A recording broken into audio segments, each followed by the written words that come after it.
Suikoden was the start of a legendary and cult classic RPG series. The first game was released on December 15, 1995 in Japan, exactly 1 year later in North America, and on April of 1997 in Europe. So today we're gonna look into 10 things you may not know about Suikoden.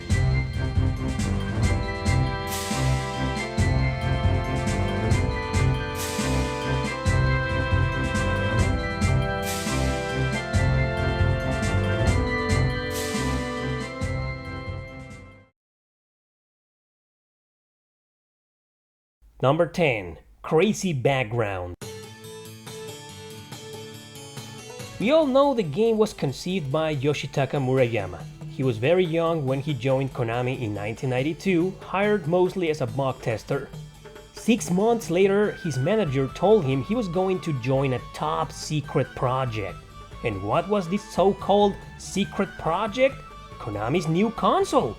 That's right! Konami was planning on producing its own console and they wanted it to be handheld. It was here when Murayama met designer Junko Kawano. However, after a year of planning, it all went to hell and Konami cancelled the console. The PlayStation was then announced and the company wanted a new fresh start with a few games for it. Along with a small army of programmers, Murayama and Kawano were therefore tasked to create an RPG. The name of the team was Usagi-san, which I think might be the name of their manager? Anyway, Murayama was influenced a lot by two games in particular, Dragon Quest V and Civilization. He really liked the former's idea of an intersection between gameplay and storytelling. With regards on the latter, he fell in love with the idea of building an army from scratch.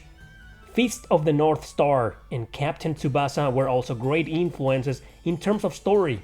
Nevertheless, Murayama felt these four words wouldn't convince his manager as he was looking for something more, well, let's say refined, cultural and folkloric. It was then when Murayama changed his perspectives from a manga to a book. And that book just so happened to be one of the 4 classic Chinese novels from ancient times.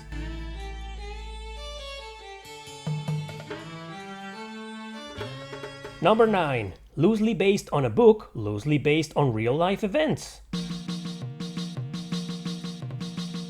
So this classic novel was The Water Margin, a book written in vernacular Chinese in the 14th century, attributed to Shi Nai'an. The story tells the tales of exactly 108 outlaws forming an army endorsed by the government in order to stop enemy invasions and rebel forces. All this during the Song Dynasty, an imperial dynasty that lasted from 960 until 1279. While this novel took many liberties with certain historical events, it's still considered a work of fiction nowadays. Nevertheless, the main character, Song Jian, leader of the 108 outlaws, was a real person. He did in fact lead a band of robbers to assault the lands of Shandong and Henan during the dynasty. The book itself is not based on his criminal achievements, but rather on his charismatic personality. This is what made the government choose him as the leader of the 108 Stars of Destiny. There were also several parts and events in the novel that involved some historical events, places, and also real-life people. So in the end, just like the game is loosely based on the novel itself is loosely inspired by real-life events.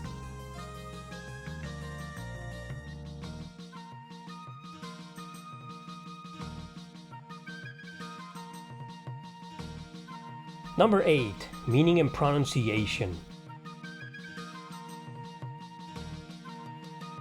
It still seems that nowadays many don't know how to properly pronounce the name of the game, or rather the series. Some will say it's Suikoden, others Suikoden. In reality, it's actually pronounced Suikoden, and you can tell that from the many interviews with the developers, or hell, it's even on Wikipedia and Google. The true Japanese name of the game though is Genso Suikoden. Genso is a noun, usually meaning element. In this case, however, it can mean fantasy. But what the heck does Suikoden mean? Well, it's very simple. It's how the Japanese pronounce the name of the Chinese novel The Water Margin. I don't know any Mandarin of course, but in that language it's Shui Hu Xuan. Well, at least we know how to pronounce that in Japanese. Suikoden. So in conclusion, the English name of the game is Fantasy Water Margin, as in a fantasy version of the book itself.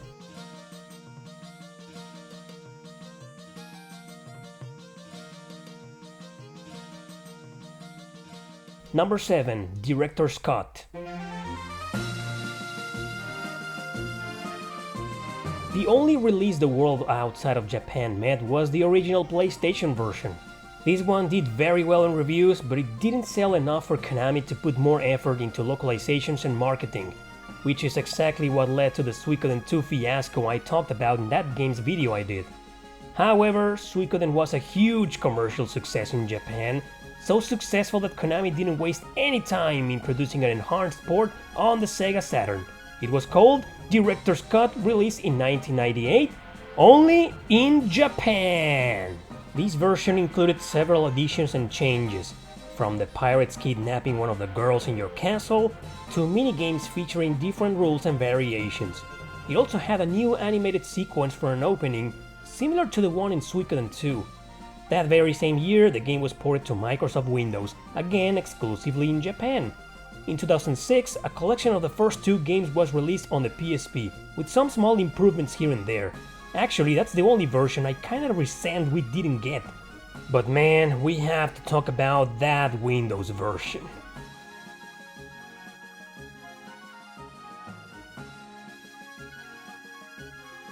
Number 6. The weird Windows version. Released also in 1998 in Japan, this version of Suikoden was very different. While still the same game, the whole interface was based around Windows 95, where menu screens and dialogues are, well, windows, where players interact with the mouse and keyboard. Which means the screen of the game is played on low resolution. It also has some glitches depending on the computer you play, but mostly annoying interface screw-ups like the action select screen getting in the way during battle. At the very least, you could speed up things and have Tyr run faster. I can see why Konami wanted to port their overly successful game to computer systems, but they could have done a better job with the interface, don't you agree? Nowadays, games are naturally ported to PC or Steam with little to no changes, right? Well, as you can see, back then it was a whole different story. And if you're looking for a review on this PC version, I'll leave one in the description below. Number 5. That horrible North American cover. Every version of the game, including the PlayStation localizations, got the exact same art on the cover. Tyr McDowell, the main character, at the front, alongside some of his other relevant companions.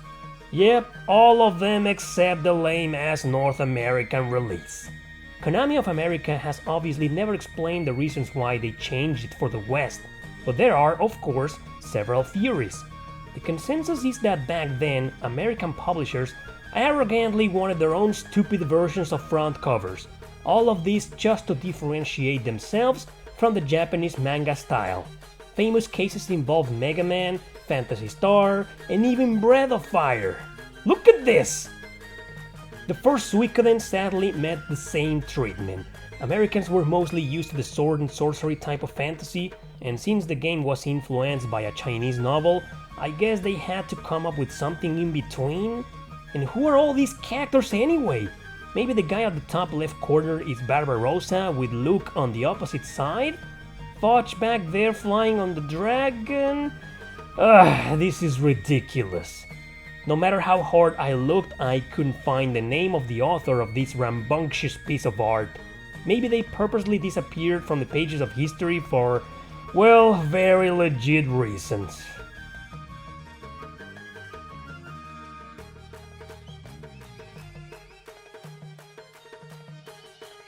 Number 4. The Suikoden Encyclopedia.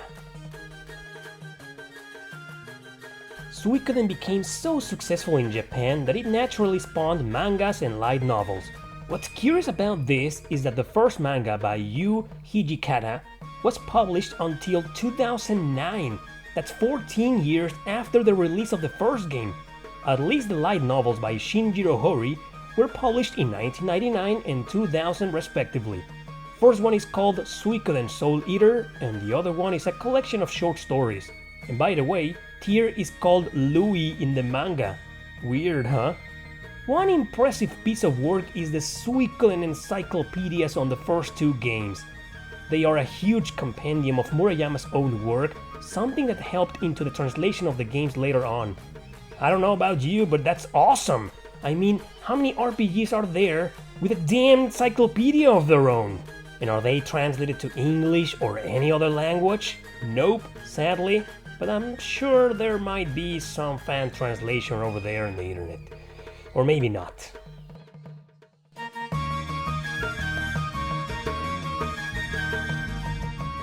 Number 3. Psychomantis and Other Curiosities. Psychomantis is one of the main antagonists in Metal Gear Solid, a game published by Konami also for the PlayStation. During one of his confrontations with Snake, the main character, he uses psychokinesis to read his past and, well, his memory card. Yeah. Well, in reality, he's reading the player's progress on the system. If you have files on Azure Dreams, Vandal Hearts, Castlevania Symphony of the Night, and or other Konami games, such as Suikoden, Psychomantis will mention them all. He also mispronounces Suikoden, by the way, which might have greatly contributed to the confusion later on. So, you like Suikoden? Other cameos are about Tyr McDowell. He is a secret playable character in Suikoden 2, makes an appearance in Suikogaiden Volume 2, and he is also a guest character in two Japan-only games by Konami called YY Sokoban, which is a puzzle game for mobile devices, and on Mitsumere Night R on the PlayStation, which is a dating simulator. But well, he's just kinda there on this image, and that's all. Yeah, what a cameo, huh?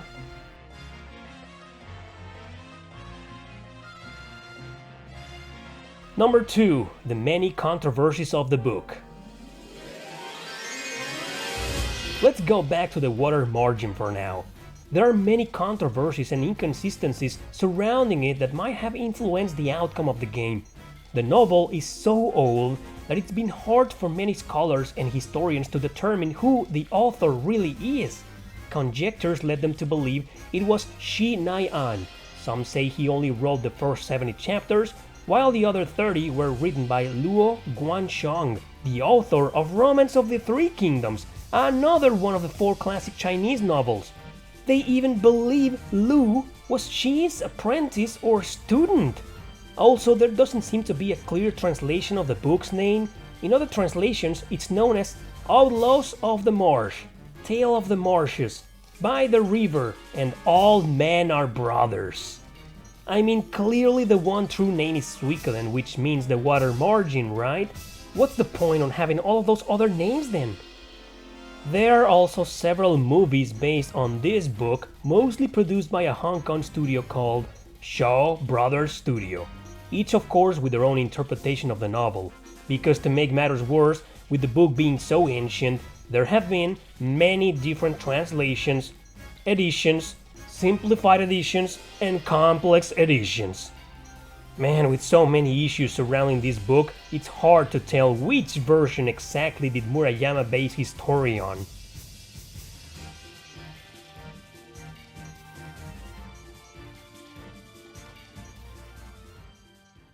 Number 1. Outstanding Legacy. We all know Suikoden is an influential RPG in the history of gaming, but most people don't know just how much. The truth is, when it comes to RPG development, both in game design and storytelling, this first game in the series is a ginormous influence.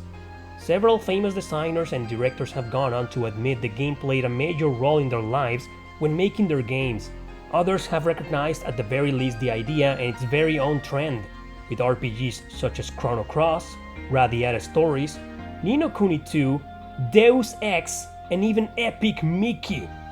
Warren Spector, director and producer of Deus Ex, has actually recognized he doesn't like JRPGs at all, except for the first Suikoden, which he claims changed his life and influenced the heck out of Deus Ex. By all means, this was a revolutionary game, perhaps not in graphics and emotional storytelling like Final Fantasy VII did, but definitely in terms of design, structure, and character-focused plots. So if there's one game that left a hugely important mark in the history of video games, it's absolutely the underrated first Suikoden, the start of my all-time favorite gaming series.